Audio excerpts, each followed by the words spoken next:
Bismillahirrahmanirrahim. Assalamualaikum warahmatullahi wabarakatuh. Perkenankanlah, nama saya Tri Nur Wahyudi, SPD MM, dengan NIDN 0603 017504, NU PTK 04353654130102. Home saya di program studi pendidikan akuntansi Fakultas Keguruan dan Ilmu Pendidikan Universitas Muhammadiyah Surakarta. Sebagai tanggung jawab dosen itu harus melaksanakan Tridharma perguruan tinggi. Dalam hal ini saya akan membuat tentang pernyataan diri dosen dalam unjuk kerja Tridharma perguruan tinggi untuk kegiatan Serdos di tahun 2025 dengan dokumen PDD UKT PT dalam bidang pengajaran. Mata kuliah yang saya ampu ini adalah mata kuliah manajemen keuangan dengan kode mata kuliah ACE 3221252, rumpun mata kuliah akuntansi, bobot SKS sebesar 2 SKS. Deskripsi dalam mata kuliah manajemen keuangan ini merupakan mata kuliah wajib di semester 6, yaitu sebesar 2 SKS. Pada mata kuliah ini mahasiswa akan mempelajari tentang konsep dasar manajemen keuangan, kemudian analisis perencanaan investasi dan sumber dana, kemudian analisis faktor risiko investasi dan penerapan metode keputusan investasi, kemudian penerapan alat analisis dalam keputusan investasi, dan yang terakhir adalah penerapan pengelolaan keuangan multinasional. Di dalam mata kuliah manajemen keuangan ini ada 5 CPMK yang nanti harus dilaksanakan, harus tercapai. Ada 5 CPMK di dalam mata kuliah manajemen keuangan ini. Yang pertama, mahasiswa mampu menguasai konsep dasar manajemen keuangan dengan baik. CPMK yang kedua, mendesain dan menganalisis perencanaan investasi dan sumber dana dengan tepat. CPMK yang ketiga adalah menganalisis faktor risiko investasi dan penerapan metode keputusan investasi dengan tepat. CPMK yang keempat, menganalisis penerapan alat analisis dalam keputusan investasi dengan tepat. Yang kelima yaitu menganalisis penerapan pengelolaan keuangan multinasional dengan tepat. Mata kuliah manajemen keuangan di dalam 1 semester nanti akan melaksanakan 14 konsep atau 14 materi, 14 pertemuan di 16 minggu. Ada 1 pertemuan UTS dan di akhir ada ujian akhir semester.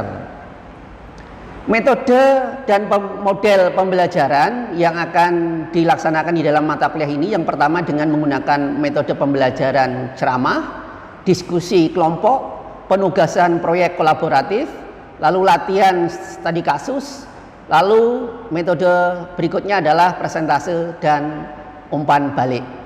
Sedangkan model pembelajaran yang dilaksanakan nanti ada 2, yaitu problem based learning dan project based learning. Untuk penilaian dan assessment bagi mahasiswa harus mengetahui tentang kriteria ini. Yang pertama yaitu presensi kehadiran sebesar 10%, tugas kelompok 25%, tugas individu 15%, ujian tengah semester 25%, dan ujian akhir semester 25%. Keseluruhan dari asesmen di sini adalah sebesar 100%. Untuk daftar pustaka yang akan kita gunakan di dalam mata kuliah ini ada 2 di pustaka utama dan 1 di pendukung. Nah, di pustaka utama yaitu dari Weston, Mitchell and Bridgman di tahun 2022 dengan judul Managerial Finance Yang kedua dari Ardi Prawiro di tahun 2015 dengan judul bukunya Manajemen Keuangan. Lalu di pustaka pendukung yaitu dari Brigham Huston di tahun 2019 dengan judul bukunya Dasar-Dasar Manajemen Keuangan. Nah, nanti semua RPS, tugas dan materi bisa diakses melalui LMS yaitu dengan link di https://sepada12.ums.ac.id. Sekian dan assalamualaikum warahmatullahi wabarakatuh. Oke, bismillahirrahmanirrahim. Assalamualaikum warahmatullahi wabarakatuh. Waalaikumsalam warahmatullahi wabarakatuh. Selamat sore untuk mahasiswaku. Oke, untuk yang pertama, marilah sebelum kita memulai di pertemuan kali ini, kita membaca surat di salah satu Quran, yaitu di surat Al-Asr, surat yang ke-103. Mari kita awali dengan bacaan ta'awudz terlebih dahulu. A'udzu billahi minasy syaithanir rajim.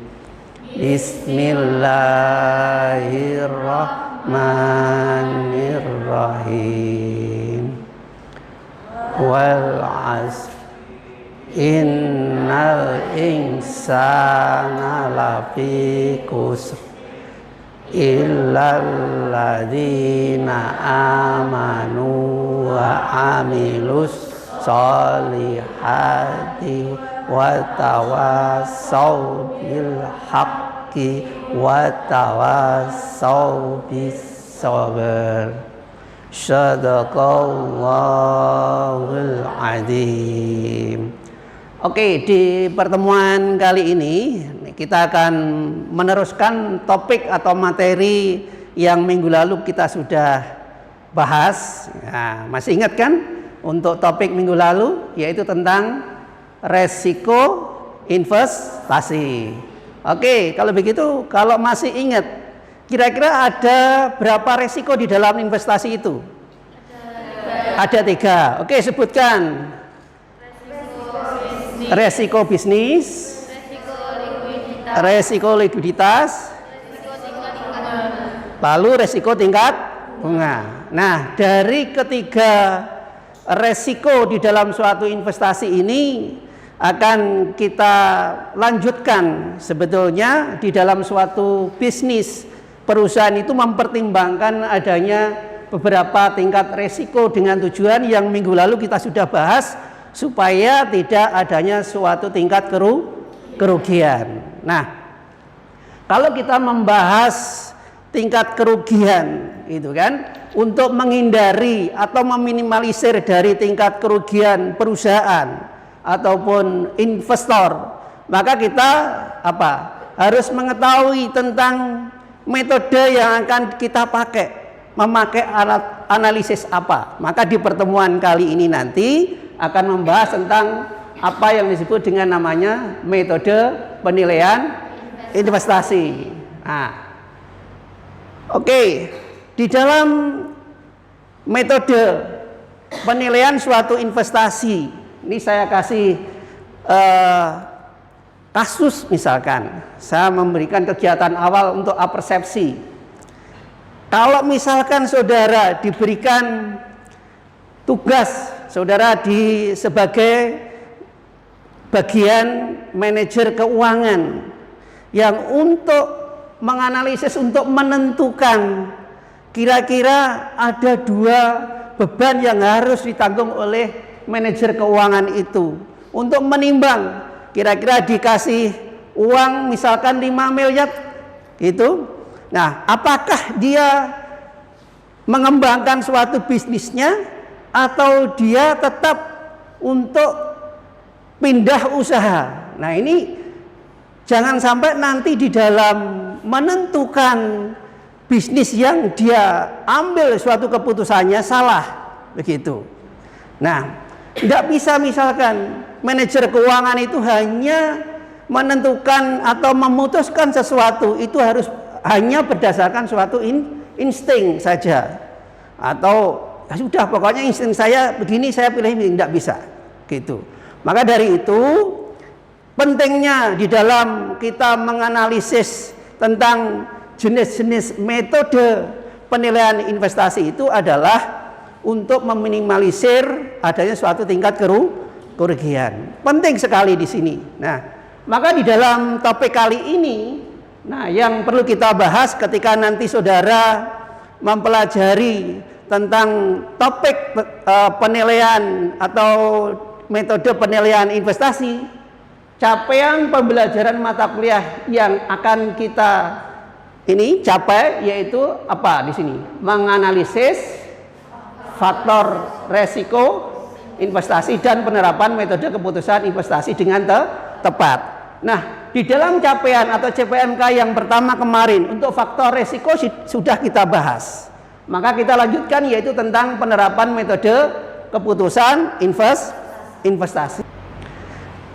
Oke, kita mulai untuk yang pertama yaitu berkaitan dengan metode penilaian suatu investasi. Apa yang disebut dengan namanya metode penilaian suatu investasi? Nah, metode penilaian investasi ini adalah tingkat atau pemahaman tentang teknik untuk menganalisis dan mengevaluasi tentang kelayakan suatu proyek. Di sini investasi berdasarkan apa? Di sini dasarnya yaitu arus kas dan tingkat pengembalian. Inilah yang disebut namanya apa? Metode penilaian suatu investasi. Nah, ada berapa jenis di dalam metode penilaian investasi ini? Nah, saudara minimal memahami 4 jenis ini. Yang pertama adalah payback period. Nah, yang kedua adalah net present value. Yang ketiga adalah metode indeks profitabilitas. Dan yang keempat adalah metode internal rate of return.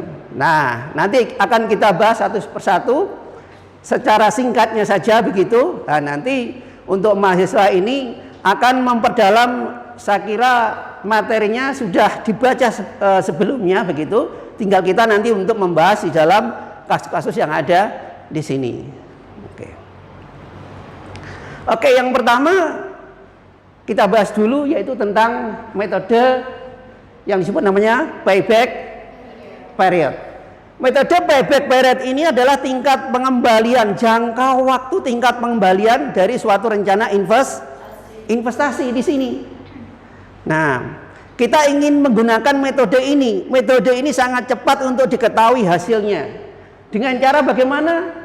Yaitu kita ingin mengetahui kira-kira rencana investasi awal ini berapa. Baru dibagi dengan arus kas uang yang akan kita terima untuk setiap periode atau setiap tahunnya dikalikan 1 tahun. Nah, ketika nanti saudara bisa melakukan keputusan di dalam suatu investasi yang dianggap layak tidak layak, itu seperti apa sih rencana investasi ini? Nah, jika periode pengembaliannya itu lebih cepat jangka waktu, ya kan? Berarti keputusannya adalah layak untuk dijalankan. Kebalikannya, jika periode pengembaliannya itu lebih lama dari yang ditentukan, berarti tidak layak.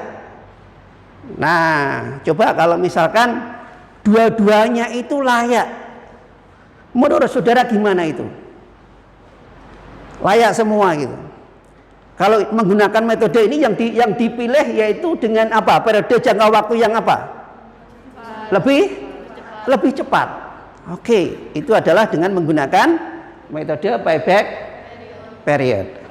Coba perhatikan, ini yang membahas apa namanya suatu metode payback period, misalnya seperti ini. Nah, usulan dari suatu proyek investasi yaitu berapa di sini? 450 juta. Diperkirakan umur dari suatu investasi itu adalah 5 tahun tanpa nilai sisa. Arus kasnya itu adalah dia setiap tahunnya akan menerima berapa? 150 juta. Sedangkan umur proyek yang disyaratkan, yang ditentukan itu berapa tahun? 4 tahun. Oke. Nah, kita bahas, yaitu dari kasus tadi, maka kita bisa ketahui untuk investasi awalnya 450 juta dibagi dengan uang yang kita terima setiap tahunnya 150 juta. Dikalikan 1 tahun berarti ini ketemu 3 tahun, kan begitu. Maka ketemu 3 tahun, padahal tadi yang ditentukan berapa tahun? 4 tahun. Berarti lebih cepat atau lebih lama? Cepat. Kalau lebih cepat gimana? Diterima atau layak untuk dijalankan. Oke, ini adalah dari metode pertama, payback period. Nah, metode yang kedua di sini adalah menghitung, mempertimbangkan nilai sekarang, begitu. Ya, apa yang diperhitungkan di sini dengan arus kas dari suatu investasi, yaitu modal di masa yang akan datang di sini.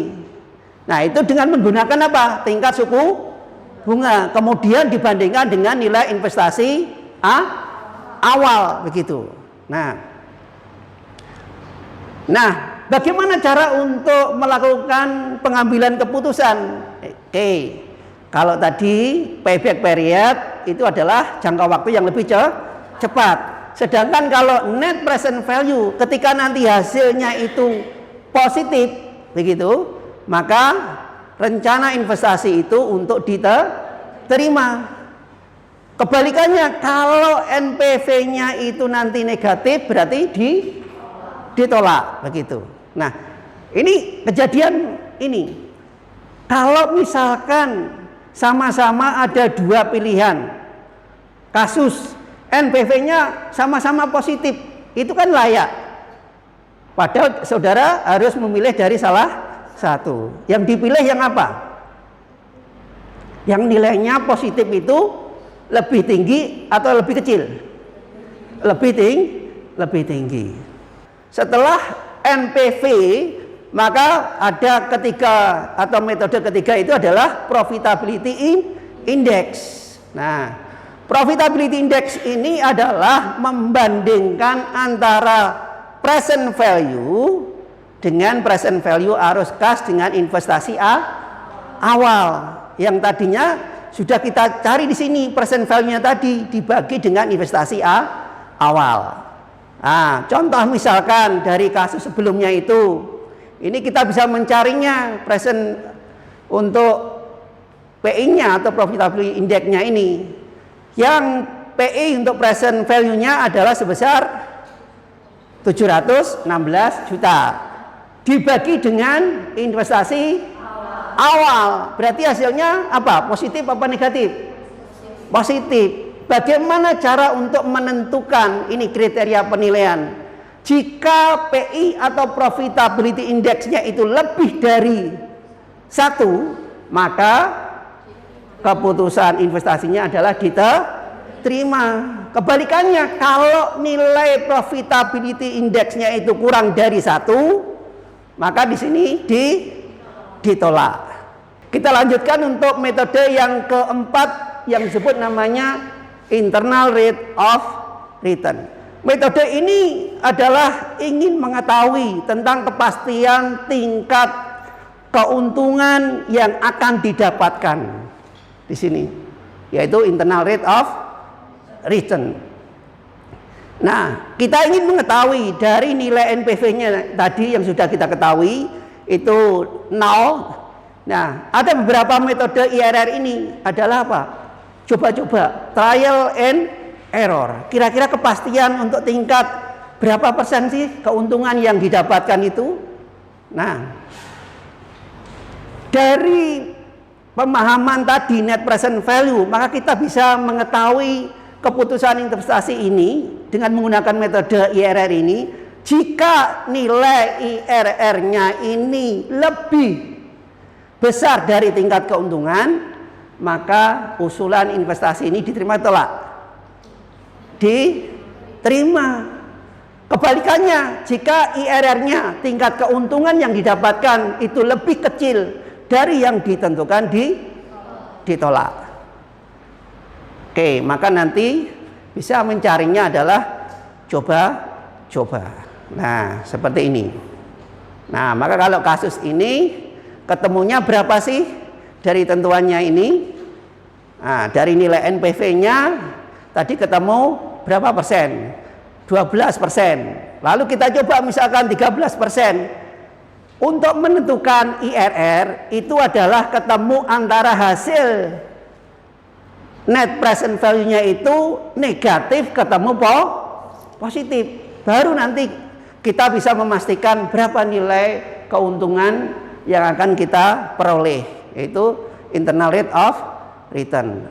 Ini ada kasus. Silahkan nanti saudara kerjakan, dikaitkan dengan topik yang sudah Pak Tri jelaskan maupun saudara sudah membaca sebelumnya di rumah, yaitu di LMS Sepada. Nah, misalkan dari tadi kasus ini ada 2 mahasiswa, ada lulusan manajemen dan teknik mesin. Dia itu berencana untuk memulai usahanya yang hanya punya modalnya sebesar 50 juta. Ada 2 pilihan, opsi. Karena dia masih mahasiswa, maka dia mendirikan ini, bercita-cita untuk mendirikan usaha di dekat kampus di sini. Yang pertama, dia berkeinginan untuk mendirikan usaha yaitu laundry kiloan. Yang kedua, dia ingin mendirikan apa? Jasa cuci motor. Nah, di antara 2 pilihan ini, dia punya uang sebesar 50 juta. Nah, dia ingin merencanakan suatu bisnisnya itu dalam jangka waktu 4 tahun. Dia ingin menganalisis, ingin menentukan kira-kira yang menguntungkan itu yang usaha apa. Oke, bisa dipresentasikan terlebih dahulu untuk yang kelompok pertama. Oke, silahkan. Bisa disebutkan namanya. Oke. Perkenalkan, kami dari kelompok 1, nama saya Jessica Jansriani. Di sini akan membacakan hasil dari payback period usaha laundry, yaitu sebesar 2,52 tahun, dan payback untuk usaha period cuci motor sebesar 2,80 tahun. Maka keputusannya adalah memilih usaha laundry yang dikarenakan periode pengembaliannya lebih cepat. Dikarenakan tingkat pengembaliannya lebih cepat. Yang dipilih apa? Usaha laundry. Mungkin ada yang perlu diskusikan di sini? Oke. Ada? Cepat itu adalah pilihnya laundry. Oke, saudara presentasikan untuk di metode semuanya, baru akan kita bahas. Oke, silakan untuk ini kembali ke tempat. Silakan untuk yang kelompok 2 menggunakan metode NPV ini. Sekarang untuk yang terakhir dengan menggunakan metode IRR. Oke.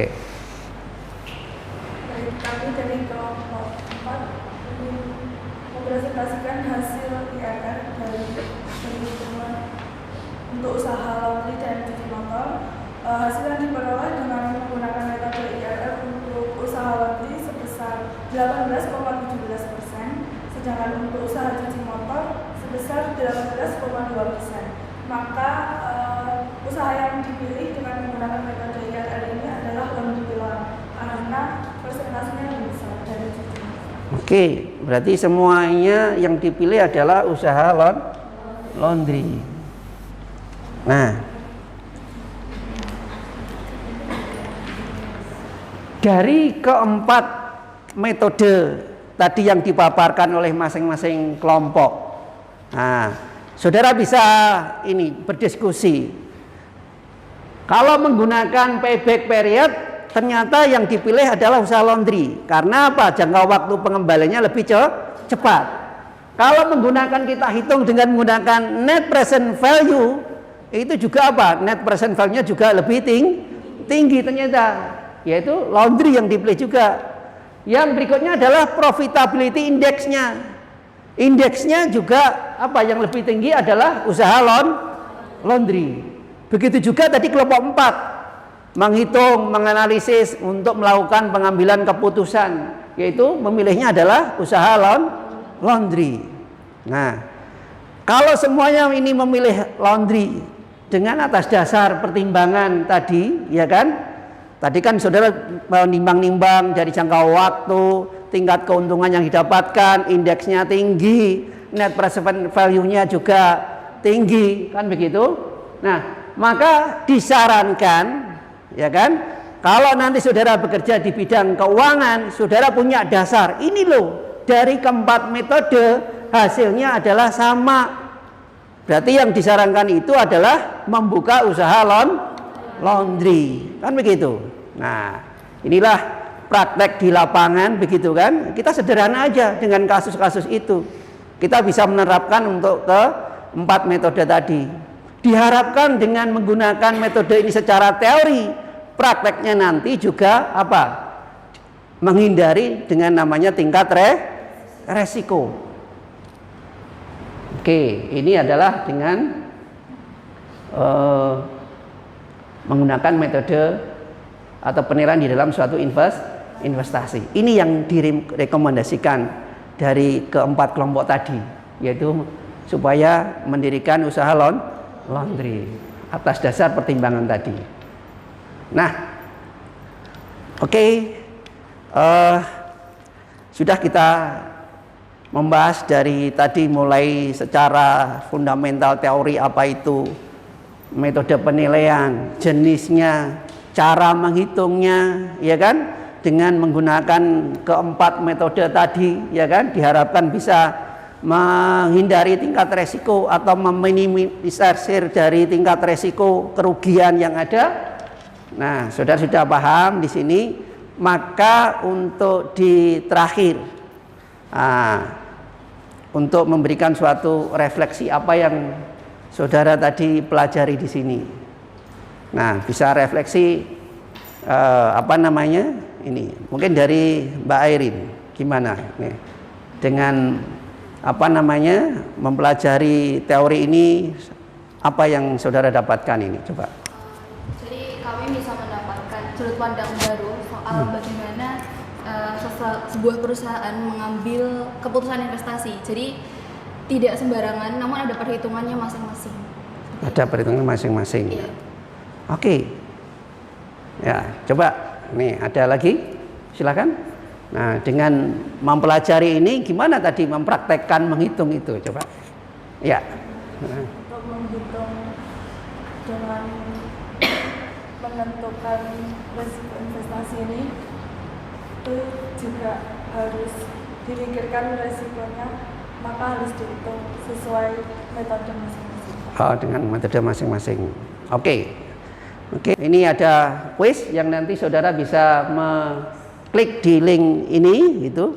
Nah, untuk tugasnya saudara bisa nanti melihat di LMS sepada yang ada gitu sesuai dengan pertemuan gitu. Oke, begitu ya. Nah, oke, dari ini nanti untuk minggu depan atau next meeting kita akan mempelajari tentang analisis, yaitu break even point. Saudara nanti bisa membaca terlebih dahulu, baru nanti kita bahas tentang kasus-kasus yang ada. Ya, kalau break even point itu adalah titik impas. Gimana sih nanti bisa kita gunakan untuk menentukan tentang merencanakan laba itu seperti apa. Bisa melihat posisi perusahaan kita itu sampai mana. Kita bisa menganalisis. Nanti yang endingnya adalah bisa menentukan strategi yang diterapkan. Saya kira begitu untuk pertemuan kali ini. Dan ada pertanyaan lagi? Cukup? Oke. Mari pertemuan kali ini kita akhiri dengan membaca melafalkan hamdalah bersama-sama. Alhamdulillahirabbil alamin. Dan assalamualaikum warahmatullahi wabarakatuh.